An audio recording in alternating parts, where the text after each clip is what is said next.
You may wish to forced ejaculate to at some jizz. stage. So here are our branded tissues with Medusa written on them that you can use to deal with that, Here you go. Spaff off in Medusa's face. Spaff. I've never heard spaff before. That's great.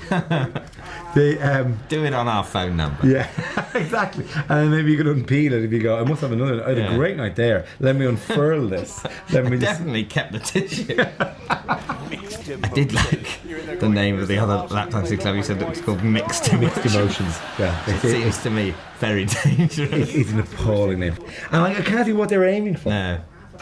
I can't see what the other mixed emotions, joy and erotica, happiness and an overwhelming sense of nostalgia. I'm not sure what the two emotions that they felt they were slamming together. The emotions are extreme lust, but you're not allowed to have sex with any of these women. Yeah. So it's frustration, pointless arousal. Might as well call it.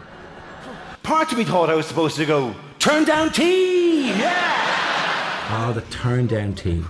This is something I've specialised in over the years, which is being incredibly angry and passionate about an unbelievably bourgeois minor point of other people's existence. I had a really good balloon safari routine once, which was 5 minutes of giving out about balloon safaris. That you kind of balloon safaris. Balloon safaris. What are they? Balloon safaris are where you like in the middle. You'll be in Kenya or something like that, and you go. And you get into a balloon at 3 in the morning. I thought a balloon safari might be something... balloons. No, I thought it might be when a conjurer makes lots of different balloon animals such that it becomes an actual safari of balloon animals. No.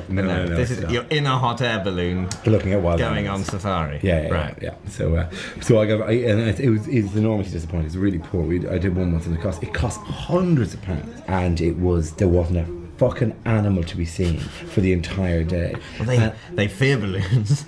Nothing will make us ever walk further than the sight of a balloon. This noise, they don't like this noise.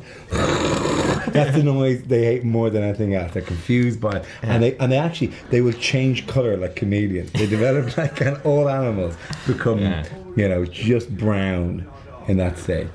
And all animals, even if you saw any animals from above, we're not who knows what animals are from above. We're not trained to know what animals look like from above. No. So you're just looking at Mexican on a bicycle, we'd know. There we go. 3 Mexicans pissing into a tin. Yeah. A doll. But an animal, a rhino, no. And so this is just one of my bourgeois, and this turn down teams. Me giving out about hotels in which they lower your duvet. And I do it in a kind of a, this is the only bit of choreography in the entire show where I walk alongside a woman.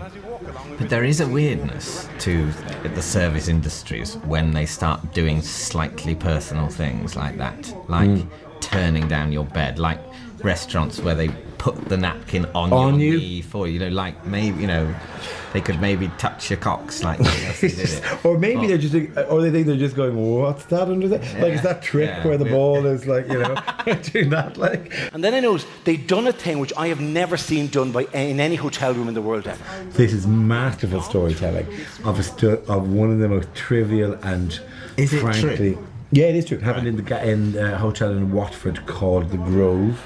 While I was doing a gig out there. They had built like an origami thing with them, and you're circling around it going, what in the net? Oh my God, it's a bird. They had made a bird out of our underwear and put it on the bed. What you could do, I would thought, in this instance, would take the bird apart and then just lay the clothes sort of normally in a way that she might imagine they had done for her. They had done for her, but I have stayed in hotels where they do sort of put your pajamas on your pillow. Yes, okay, fine.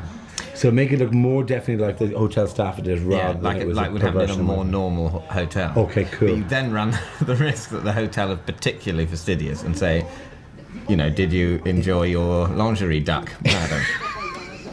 And she goes, what lingerie duck? And then she they start nearly sacking chambermaids. Okay. But crying, saying, we made the duck. I swear we made the duck. It was our best work. So who could have destroyed it?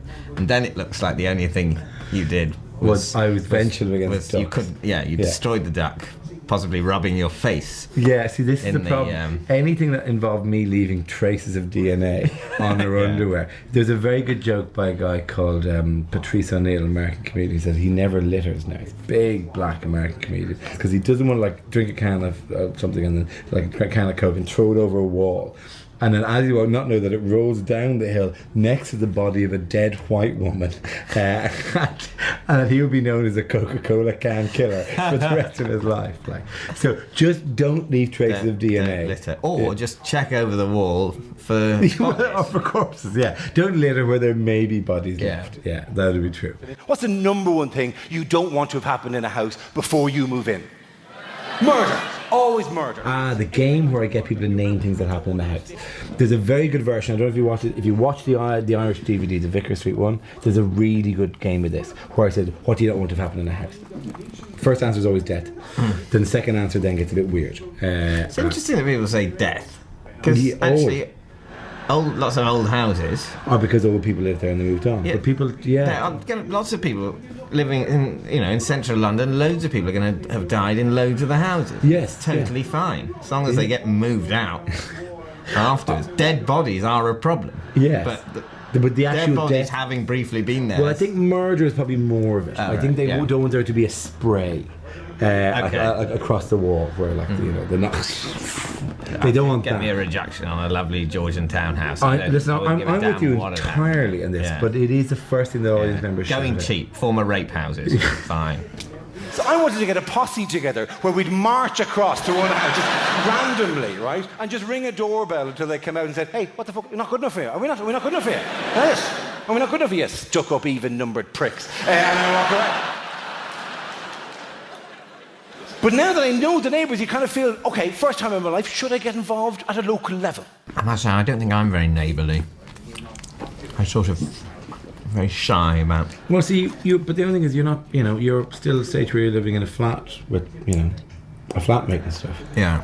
Yeah, then you don't know. Not very neighbourly to him. Okay. Yeah, as long as he delivers the rent on time. Still don't know his name. Has anyone here ever interrupted a crime? You did. Hang on, fucking Mr. Fucking I hate the Irish man at the start here. Right? Yeah, the crime stories, they're just always great. People always had stories of I was in the middle of the night and I saw a man in the bedroom with a torch, and this is the bit of, it's not there to kick off vigilante justice against criminals. Yeah. It wasn't there to or support the theory that there's more crime than ever before. It's to find something ridiculous like two cobblers racing after a man who's robbed a stolen Jew. a ring. Yeah. And they're talking about somebody with a torch, and it seems that there's a lot more traditional crime. Yes. Then I think people would be warmed by the thought that it's not all crystal meth and stabbings. Yes, it is. It's still jewel theft. Yes. And sneaking into people's houses to put all their silver in a bag. Yes. That may or may not actually be marked swag. Swag, yeah. Nobody's wearing masks, but they're practically doing that. You were lucky with cobblers. Cobblers was a gift. But, every night you get lucky. If you ask, you get.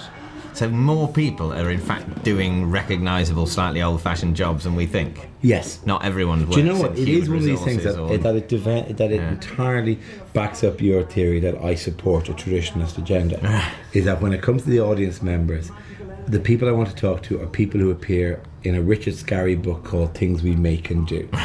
It's bakers and cobblers and anything that when people say the name, everyone goes, "Oh yeah, Yeah. yeah, I know what that is. Yeah, oh, he's a bricklayer, whatever."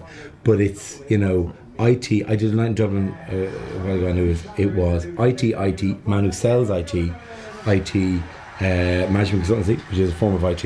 And then the guy says, "An actor." I said, "Oh, you're an actor. How much acting have you done?" I said, "Not much. This is my first time acting." I said, "You're not really an actor at all." He says, "No. What do you do?" He said, "I'm an IT." It's a very, Ireland's a very new economy, so it's all IT. Right. All IT, and it was just a nightmare. And then a guy shouted out from the balcony, "I'm a block layer." And I said, are you genuine? You lay a block layer, like a patio, things like that. All right. So you couldn't lay an actual brick? No. But he a could do block. just on a big level. He could do them, Right. but the roof came off the place because he didn't work in IT. Yeah. And at the end of the show, he was the one I went, "Ladies and gentlemen," but one man was brave enough not to work in IT, and he stood up and he took the round of applause because I was not in IT. It's true.